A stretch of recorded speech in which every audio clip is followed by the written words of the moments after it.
오늘 읽은 그 본문에 두 번 반복되는 복이 있도다.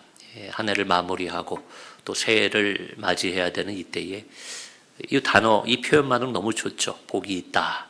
우리에게 복이 있다고 성경이 얘기하고 있는데 어떤 복인가? 저희가 그것을 좀 나눠보겠습니다.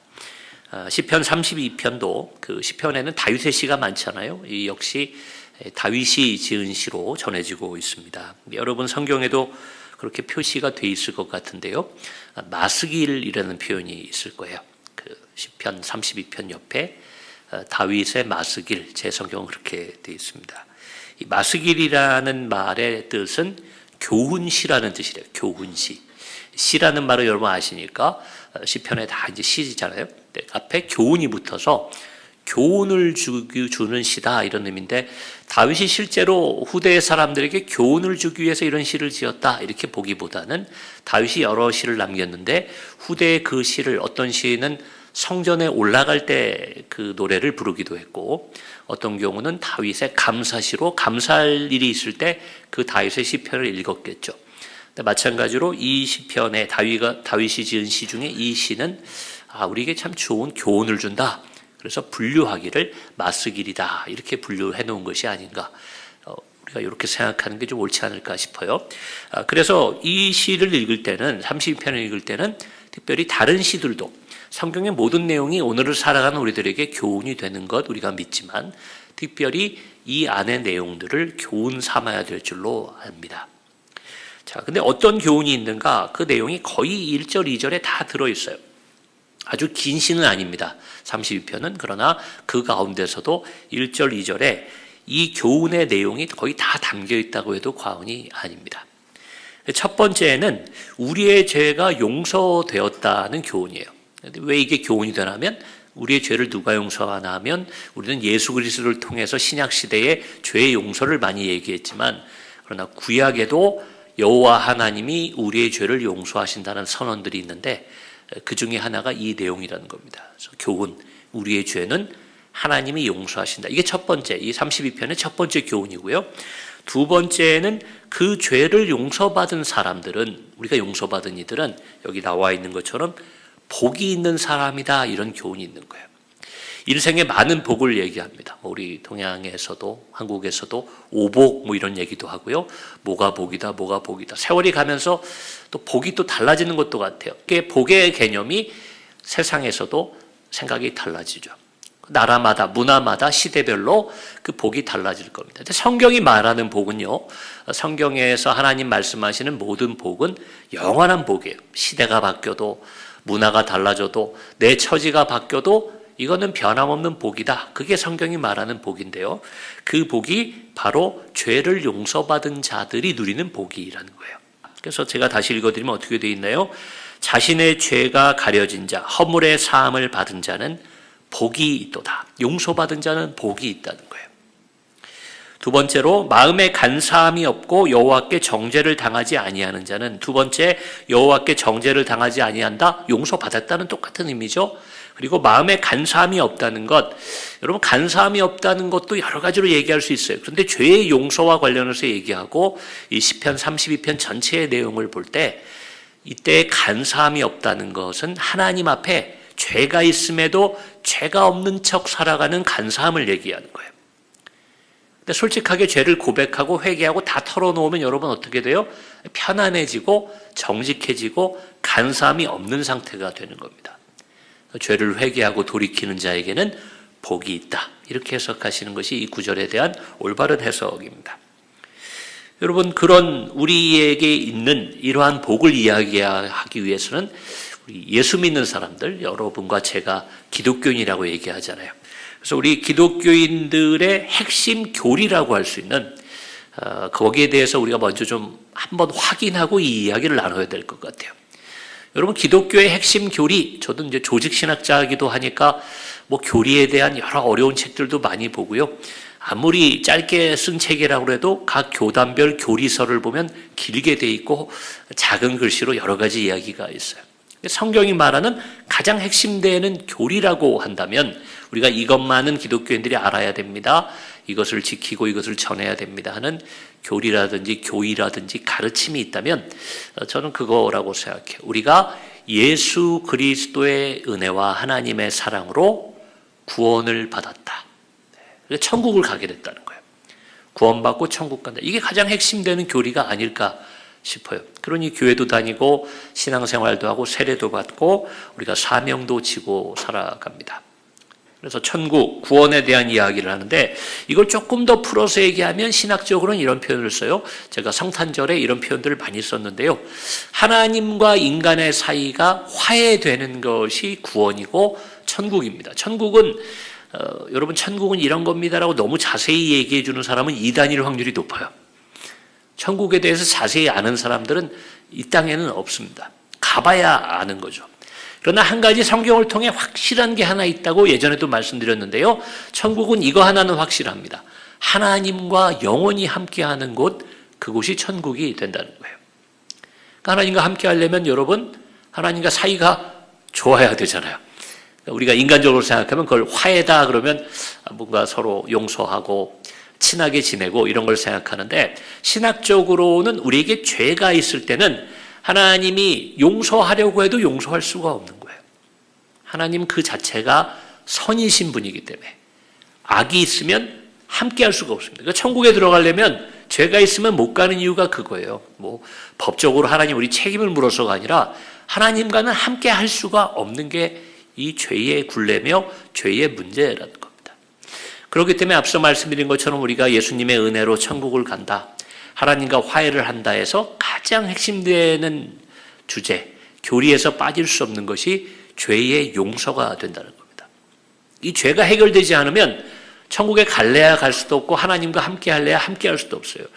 여러분, 나중에 우리가 가게 되는 내세라고 얘기하는 그 천국뿐만이 아니라 이 땅에서도 늘 우리가 기도하며 하나님 도와주세요, 하나님 우리와 함께 해주세요라고 기도하고 간구하고 바라며 살아가는데, 우리의 죄의 문제가 해결되지 않으면 하나님은 우리와 함께 할 수 없어요. 천국에 못 갈 뿐만 아니라 하나님이 우리를 도와주시기는커녕 우리와 함께 할 수 없다는 겁니다. 구약을 통해 볼 때 죄가 있는 곳에 하나님이 함께 하신다는 것은 은혜가 아니라 여러분 징계며 징벌을 받는 것을 의미했습니다. 우리의 죄의 문제가, 여러분 또 겁먹지 않으셔도 되는 것 알고 계시다시피 그 죄가 앞에 그래서 말씀드렸잖아요. 그리스도의 은혜로 용서받은 겁니다. 그게 우리에게 제일 중요한 거예요. 이미 받은 거예요. 다만 우리가 용서받은 것을 확인하고 그것을 알게 되는 것을 성경은 다른 말로 믿는다라고 얘기하는 거예요. 용서를 받았는데 여러분 내가 그걸 믿어야 되는 거예요. 해결됐는데 그걸 믿고 알지 못하면 해결되지 않은 것처럼 살아가는 거죠. 예전에 어떤 목사님들이 들었던 비유 중에 제가 기억나는 게 있어요. 여러분 우리가 해방되었을 때, 일본으로부터 해방되었을 때 그걸 모르고 어디 산속에 숨어가지고 일본군한테 걸리면 안 되는 어떤 입장에 있었던 사람들이 한참 동안 숨어 있다가 나중에 돼서야 발견된 거예요. 살해에 있던 사람들한테. 근데 뭐 거의 원시인처럼 있던 사람들이 발견하니까 뭐 어떻게 됐냐, 요즘 시대가 어떠냐 그러니까 지금 해방된 지 한참 됐습니다. 모르고는 그제서야 고향으로 돌아갔다, 뭐 이런 이야기를 목사님들이 전해주셨던 얘기가 있어요. 용서받았지만 용서받은 걸 모르고 죄인으로 그냥 살아가는 사람들이 이 땅에는 많이 있다는 겁니다. 여러분, 교회 밖에만 있는 게 아니에요. 교회 안에도 이런 분들이 계신 건 아닌가 그런 생각이 들 때가 있어요. 여러분, 그러면 이 구원의 구체적인 의미가 천국에 들어가고 그리고 원수되었던 우리가 하나님과 화해하고 자녀가 되는 것, 그리고 그것을 위해서 죄가 용서되는 것이 중요하기 때문에 기독교는 늘 뭘 강조하나요? 회개를 강조하는 겁니다. 그래야지 하나님의 자녀가 될 수 있는 거예요. 내가 죄가 있다는 것을 과거든 지금이든 죄가 있다는 것을 깨닫고 그 죄가 그리스도의 은혜로 용서받았다는 것을 알고 회개하는 거죠. 회개하면서 불안한 게 아니에요. 회개하면서 용서해 주실까 안 해 주실까. 그러니까 어떤 때는 우리가 너무 큰 죄를 지면은 얘기를 못 할 때가 있잖아요. 그러니까 여러분, 하나님 앞에서는 우리가 모든 것을 다 고백할 수 있고 다 드러낼 수 있는 이유는요, 첫 번째는 하나님이 다 알고 이미 다 알고 계시기 때문에 감추는 것이 의미가 없습니다. 두 번째는 아까 이 다윗이 얘기한 것처럼 우리가 그런 간사함, 하나님 앞에 뭘 감추고 숨겨봐야 여러분 죄 용서받는 데는 도움이 되지 않는다는 거예요. 이미 용서를 약속하셨기 때문에 사람은 안 그럴 때도 있는 것 같아요. 저도 어릴 때 다 용서해 줄 테니까 얘기해봐라.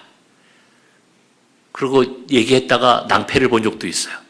정말 용서해 줄 줄 알고 선생님한테 다 얘기했더니 그래 10대만 맞자. 그래서 맞는 경우가 있어요. 그래도 마음은 편하더라고요. 사람 앞에 얘기하고. 근데 하나님은요 실제로 다 용서하시대. 우리를 책망하지 아니하고 그걸로 벌을 주시지 않는다고 용서하셨어요. 다만 우리는 뭘 하면 되냐면 그 약속을 믿고 회개하고 하나님 앞에 간사함이 없도록 자유를 누리면 되는 겁니다. 그래서 여러분 기독교가 말하는 의인, 우리가 이제 의인이 돼야 천국에 들어간다고 얘기하잖아요. 근데 의인과 악인이 이렇게 나눠지는데 기독교가 말하는 의인은 어떤 의인인가 하면은 죄를 용서받은 죄인. 여러분 그게 의인이 되는 겁니다. 하나님 앞에서. 그래서 예수님 말씀이 맞는 거예요. 의인은 없다. 하나도 없다. 그러나 여러분 왜 우리가 의인이 되냐면 죄를 용서받았기 때문에 아직 죄인이지만 죄를 용서받았기 때문에 의인이 되는 겁니다. 사회로 말하면 여러분 특별 사면 같은 게 있잖아요. 그 사람이 아직 죄값을 치르지도 않았고 과거에 죄가 있는 것이 여러분 지금 그 사람의 꼬리표처럼 남아있지만 사면 받으면 자유의 몸을 가지고 나옵니다. 근데요 그 성경에 보면 참 더 은혜로운 게 이런 것 같아요. 세상은요 아무리 용서받고 죄값을 다 치렀어도요 평생 꼬리표가 붙어요. 우리 뭐라 그럽니까? 전과자 그러죠. 취업하는 데도 불이익이 있고 특히나 어떤 특별히 좀 안 좋은 범죄들에 대해서는 사회적으로 뭐 그 사람을 추적하기도 하고 그 사람이 이 동네 삽니다라고 신원을 공개하는 일도 있어요. 평생을 죄인으로 살아가야 되는 거예요. 여러분 이 땅에서도 우리가 죄를 짓지 않는 게 그래서 중요한 것 같습니다. 근데 우리 하나님은 얼마나 은혜롭고 사랑이 많으신가 하면요. 성경에 죄의 용서에 대해서 나올 때 나오는 제가 좋아하는 두 가지 표현이 있어요. 여러 표현이 있지만 제가 너무 은혜롭게 보는 표현 두 개가 있어요. 주홍빛 같을지라도 어떻게 하얘진대요? 눈과 같이 하얘진다. 남는 게 없는 거예요. 여러분 피가 주홍빛 같은 그 핏빛에 그 죄의 흔적이 있을지라도. 그래서 예전에도 보면 중세의 유럽 같은 데 보면 주홍 글씨라고 아시죠? 그래서 주홍색으로 낙인을 남겨가지고 이 사람은 죄인입니다. 이런 표식을 남기던 것도 있는데 그런 죄의 표식을 하나도 남김없이 눈과 같이 용서하신다는 거예요.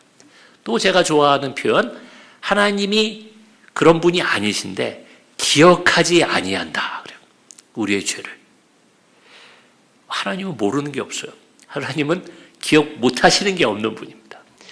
우리 인간도 참 그래요. 이 부부싸움 할 때도 저도 안 그래야지 그러는데 말은 안 하더라도 생각이 나죠. 과거에 서운했던 거, 과거에 배우자가 나에게 실수했던 거, 혹은 자녀가 예전에 나 속썩였던 거, 부모님이 나를 서운하게 했던 거 우리는 잊지 못합니다. 참 그게 어려워요. 이 심리학자나 의사들도 그런 얘기 많이 합니다. 안 좋은 기억은 좀 잊으세요. 그러는데 잘 안 잊혀져요. 감사한 일은 그렇게 금방금방 잊어버리면서도 안 좋은 걸 왜 이렇게 기억하는지 모르겠어요. 원한이 막 사무친다 이런 표현들 있잖아요. 그런 건 있지. 막 자다가도 벌떡벌떡 일어나고 그러는데 하나님은요. 원수와 같이 죄를 지은 우리들이 아무런 것 갚지도 못하고 죄값도 안 치렀는데 성경에 보면 뭐라고 하면 내가 그것을 기억하지 않겠다. 이게 정말 저는 너무 은혜로운 거예요. 하나님의 용서는 이런 겁니다. 세상의 용서 사면과는 비교할 수가 없어요. 그렇기 때문에 우리는 예수를 믿고 하나님 앞에 의인이고 천국에 들어갈 담대함을 얻었지만 교만할 수 없는 이유가 여기 있는 거예요. 우리가 죄가 없기 때문에 의인이 아닙니다. 혹은 내 죄값을 내가 스스로 지불하고 해결했기 때문에 의인이 된 것이 아니기 때문에 우리는 자랑할 것은 없다는 거예요. 죄책감으로 죄인으로 살 필요는 없지만 교만한 의인으로 살 수는 없다는 거예요. 그래서 당시의 죄인들보다는 조금 더 윤리적으로 나은 삶을 살았지만 바리새인들을 예수님이 저주하고 나무랬던 이유가 거기에 있는 겁니다. 그들은 자신의 힘으로 의인이 되었다고 착각하는 그러한 사람들이었기 때문이죠. 여러분 지금까지 말씀드린 이런 구원이라든지 죄의 용서에 대해서는 새신자나 또 교회를 처음 오신 분들, 이런 분들이 아니면은 대부분 아시는 내용일 거예요. 들어서 알고 계신 내용일 겁니다. 물론 교회를 오래 다니면서도 이런 내용을 명확히 모르고 다니시는 분도 간혹 계실지 모르지만 우리 교회 성도님들은 이 내용 정도는 다 알고 계실 겁니다. 이미 우리가 용서를 받았고 그것을 믿기만 하면 된다. 우리는 죄로부터 자유했다. 이걸 여러분들 잘 알고 계시리라 믿습니다. 자, 그런데 오늘 시편의 교훈은 그 죄 용서에서 그치는 게 아니라 다시 이제 돌아온 거예요. 죄 용서를 받은 자들이 누리는 복이 있다. 이렇게 가르쳐주고 있다는 거예요. 그래서 용서받고 구원받은 것을 아는 우리, 그건 이제 우리가 알아요. 저도 알고 여러분도 알아요. 몰랐던 분은 이제 오늘 알게 되셨겠죠. 그런데 그것을 정말 복으로 누리고 있는가를 오늘 한번 생각해 보는 겁니다. 그게 오늘 말씀 다윗이 우리에게 주는 교훈시 마스길이라고 저는 생각하기에 그 교훈을 나누어 보려는 거예요. 먼저 다윗은 이 죄 사함을 용서를 받기 전과 후가 얼마나 극명하게 다른지를 이 32편 4절과 5절에서 이야기하고 있습니다. 제가 한번 읽어드릴게요. 4절에 주의 손이 주야로 나를 누르시오니 내 진액이 빠져서 여름 가뭄에 마름같이 되었나이다. 여러분, 주의 손, 하나님의 손이 다윗을 눌렀다는 거예요. 얼마나 강하게 누르는지 내 진액이, 진액은 보통 이 구약시대 진액이라는 건 피, 또 물, 수분 이런 게 다 빠져나가도록 누른다는 거예요. 우리 교회 권사님들 전문 분야라서 제가 잘 모르지만 장아찌 같은 거 담그면 예전에 돌로 이렇게 눌러놓잖아요. 하루만 뭐 잠깐 누르는 게 아니라 하루 종일 눌러놓더라고요. 그러면 나중에 그게 꼬들꼬들하게 물기가 싹 빠져요. 그걸 생각하시면 하나님의 그걸 눌러가지고요. 무슨 오이에서 그 물기가 빠지듯이 다 빠져나간다는 거예요. 그게 어느 정도냐면 여름 가뭄에, 여기는 뭐 사막 기후 같은 곳이니까 그런 여름에 그 건조한 가뭄 같은 때에 그때의 마름같이 되었다. 괴로움을 얘기하는 거예요. 죄가 있으면 하나님 앞에 이렇게 지내는 겁니다. 늘 죄책감에, 두려움에, 불안감에, 그러니까 남한테 더 함부로 하고 뭐 서운한 것도 많고 화도 잘 내고, 여러분 그렇게 살아가는 게 이 강팍하고 마른 인생이 된다는 거죠. 자, 그런데 5절에 보시면 이 상황이 바뀌어요. 내가 이르기를, 다윗의 고백입니다. 내 허물을 여호와께 자복하리라 하고 결심한 거예요. 내가 하나님 앞에 내 죄를 자복하자. 주께 내 죄를 아뢰고 내 죄악을 숨기지 아니하였더니 곧 주께서 내 죄악을 사하셨나이다. 여러분, 제가 딱 해결된 거예요. 그렇게 무슨 마른 오징어처럼 막 괴로워하다가 하나님 앞에 결심한 거야. 내가 죽든지 살든지 내 죄를 자복해야겠다. 주 앞에 나가서 숨김없이 죄를 고백했더니 곧, 이 곧이라는 단어가 참 은혜롭죠. 그래? 너 내일 다시 와라. 그러면 또 하루 동안 불안하잖아요. 이 재판이 무서운 게 그거잖아요. 다음에 다시 하겠습니다. 그럼 그동안 어떻게 될까 불안하게 지내야 되는데 하나님은 그냥 곧 그 즉시 그 죄를 용서해 주셨다는 거예요. 그러면 그렇게 용서받은 자, 이것만 해도 큰 복이죠. 그 하나님이 누르시는 그 압박감 속에 죄책감에 살아가던 사람이 용서받고 자유를 얻은 것도 복인데, 그 다음에 10절에 보면 이런 표현이 나와요. 용서받은 자가 누리는 복을 아주 간략하지만 다윗은 이렇게 표현했습니다. 악인에게는 많은 슬픔이 있으나 여호와를 신뢰하는 자에게는 인자심이 두루리로다. 여러분, 이게 참 표현이, 이 사실은 이 다음에 11절을 읽어야 이게 내용이 완성되는 것 같아요. 왜냐하면 대꾸가 안 맞아요. 악인에게는 뭐가 있다고요? 많은 슬픔이 있다. 근데 죄를 용서받은 죄인, 성경이 말하는 의인에게는 무엇이 있느냐? 슬픔이 반대되는 게 여러분 뭐예요? 기쁨? 즐거움이죠. 그건 11절에 나와요. 10절에는 무슨 얘기를 하냐면 여호와를 신뢰하는 자에게는 그 하나님의 인자하심이 두루리로다. 이렇게 항상 하나님의 인자하심이 우리를 포위하듯이 함께 한다는 거예요. 그러면 뭐가 없나면 위에 말한 악인이 갖고 있는 여러 슬픔에서부터 벗어나게 된다는 거예요. 여러분, 왜 악인은 여러 슬픔이 있을까요? 많은 슬픔이 있을까요? 건강이 안 좋아지면 슬프죠. 재물을 잃어버리면 슬프죠. 내가 원하는 것을 이루지 못하면 슬프죠. 사랑하는 사람들과 떨어지게 되면 슬프죠. 원래 인생이요, 슬픈 겁니다. 근데 아기는 그렇게 슬픈데 왜 우리는 안 슬픈가? 이걸 잘못 적용하면 기복신앙이 돼요. 예수를 믿으니까 우리는 맨날 건강하고 우리는 모든 일이 잘 되고 우리는 뭐 실패하는 일이 없고 그렇진 않아요. 다만 우리에게 무엇이 있는가 하면 잠시 살다가는 이 땅에 하나님의 인자하심.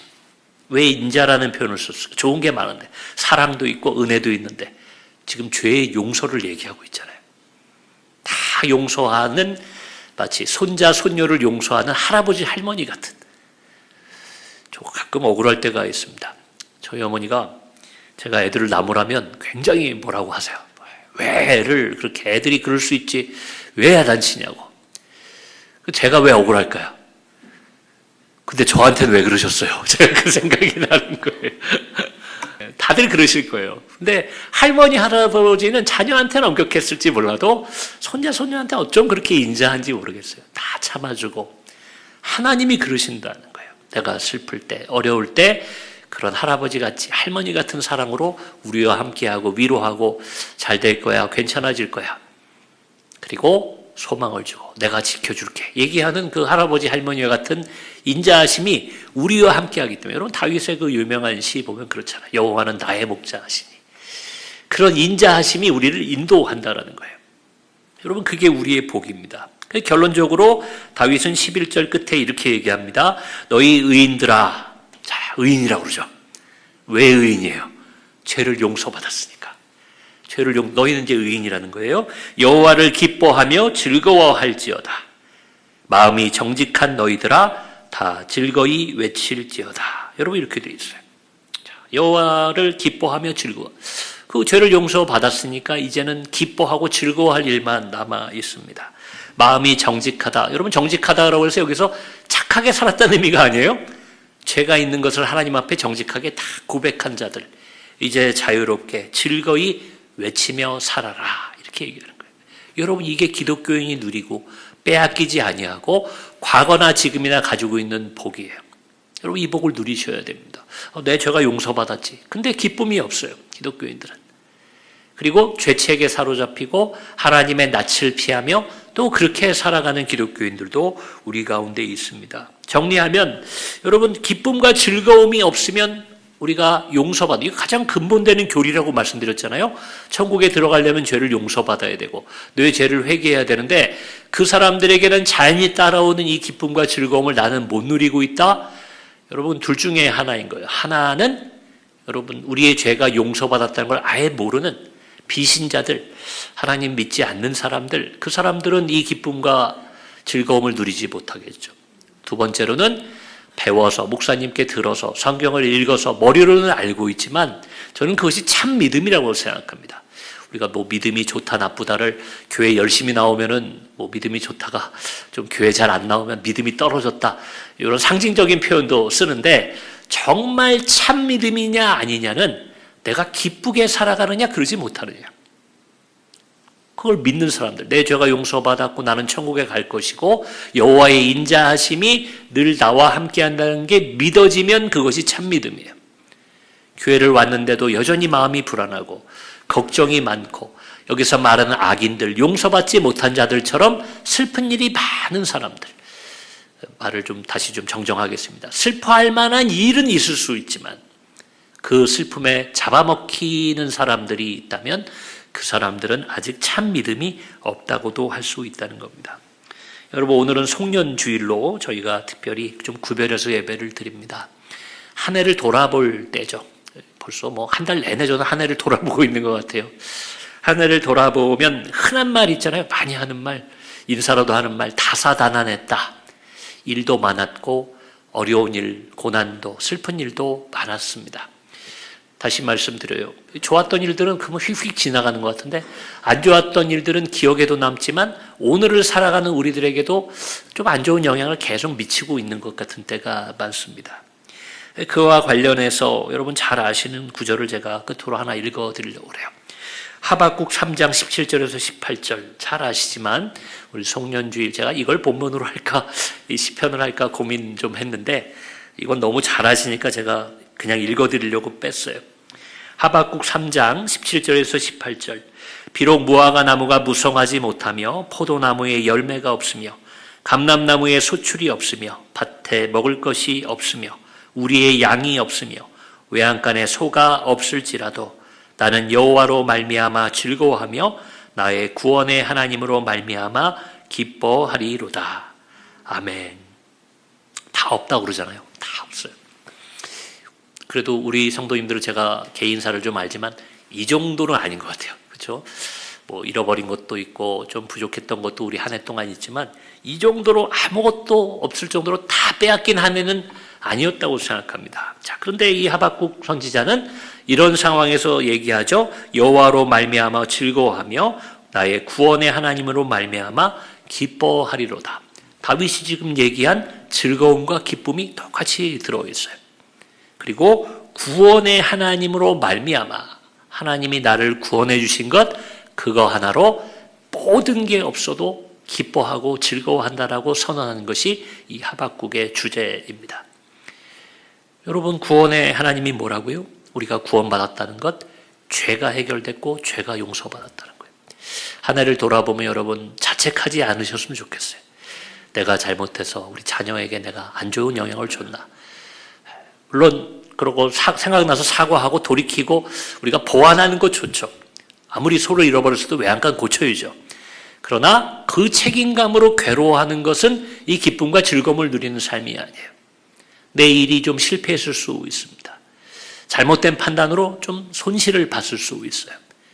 여기 하박국 선지자 얘기하는 것처럼 그걸 잃어버렸다 하더라도 여러분 그걸로 자책하고 괴로워하고 그래서 예수 믿는 사람들은 자살하면 안 되는 것 같아요. 왜요? 하나님은 용서하시는데 왜 내가 나를 용서하지 못합니까? 그게 교만이죠. 내가 나를 왜 심판합니까? 여러분, 우리는 그러한 자유함이 있어요.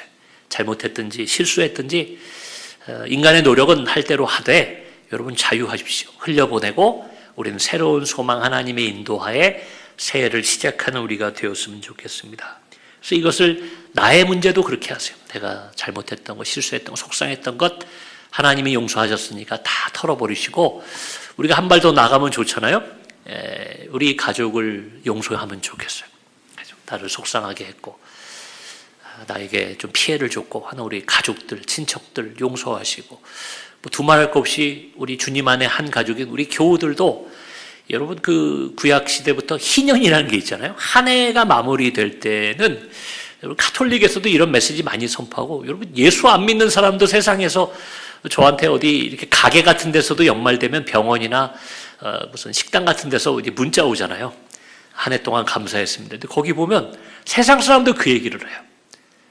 이렇게 한 해가 마무리됐으니까 서로 용서하시고 화해하시며 아름다운 연말 되시기를 바랍니다. 이런 문구를 제가 보고 예수 믿는 우리보다 낫네 그런 생각을 할 때가 있습니다. 왜냐하면 제가 그 얘기를 드리는 게 하도 교회 안에 분쟁들, 뭐 다툼들, 뭐 그런 이야기들을 많이 들으니까 우리 교회야 그런 일 별로 없지만 예수 믿는 사람보다 저 사람들이 낫네 그 생각을 할 때가 있습니다. 여러분 교우들도 용서하실 분이 있으면 용서, 화해하시고 더 나아가 일터에서 사회에서 또 나라와 민족, 우리나라가 지금 너무 갈등과 미움 속에 있는데 우리가 용서받은 기쁨과 즐거움을 누리고 있는 것처럼 여러분 그들에게도 용서받는 기쁨을 우리가 나눠줄 수 있으면 좋겠어요.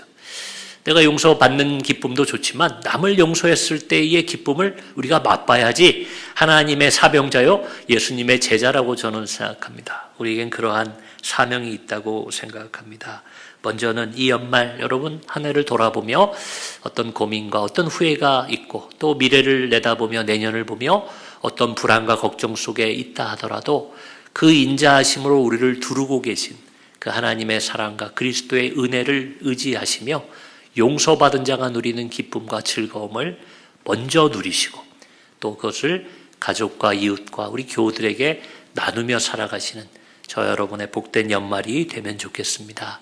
한 해 동안 예배로 또 여러 가지 일로 또 우리 교제로 함께해 주신 여러분들께 담임 목사로서 개인적으로 감사를 드리고 또 내년도 잘 부탁드린다라는 인사도 설교 시간이지만 제가 후미에 붙입니다. 또 영상으로 함께하는 우리 외국에 계신 우리 성도님들, 오늘 예배 함께하지 못하신 분들 또 한 해 동안 감사했고 우리가 용서받은 자답게 기쁨으로 살아갈 수 있기를 바랍니다.